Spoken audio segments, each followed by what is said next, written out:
راهنت واحد صاحبي في الفصل على كل مجموعة السباينرز بتاعتي إني أقدر أخلي السباينر بتاعي يلف طول الحصة كلها من غير ما يقف. الاتفاق كان واضح، لو السباينر وقف قبل الجرس اخسر كل حاجة، لكن لو فضل بيلف لحد آخر الحصة آخد مجموعته كلها.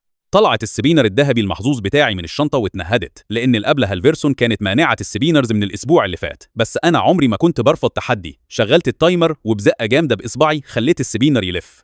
الأبلة بدأت تتمشى بين الديسكات من أول الحصة.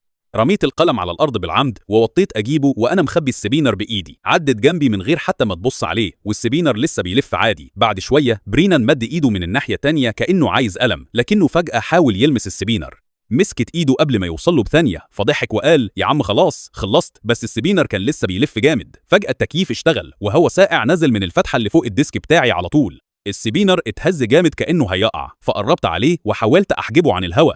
ما وقعش، بس بقى بيترعش جامد. بعد كام دقيقة الأبلة وقفت قدام الفصل وشاورت عليا. ايه هي خطة الأناكوندا؟ كنت شايف السباينر بيبطأ بطرف عيني، بس لازم أبان طبيعي. قلت دي كانت خطة للاتحاد عشان يحاصر الجنوب. هزت راسها ومشيت والسبينر بالعافية بيلف. فاضل 30 ثانية بس والسبينر كان خلاص هيقف. برينان فتح شنطته وخلاها مفتوحة وهو بيبتسم. يا عم خلصت، سلم السباينرز. عرفت إني لازم أتصرف بسرعة فرفعت إيدي. أبلة هالفيرسون ممكن أجيب منديل؟ وافقت. وأنا راجع عديت جنب شباك مفتوح على بعد ديسكن وفضلت أهوي بقميصي بكل قوتي. دفعة هوا راحت ناحية الديسك بتاعي والسباينر رجع يلف بقوة تاني. وفجأة الجرس ضرب. السباينر كان لسه بيلف فوق الديسك كأن مفيش حاجة حصلت. كسبت فعلا. رفعت إيدي وفرحت ييس.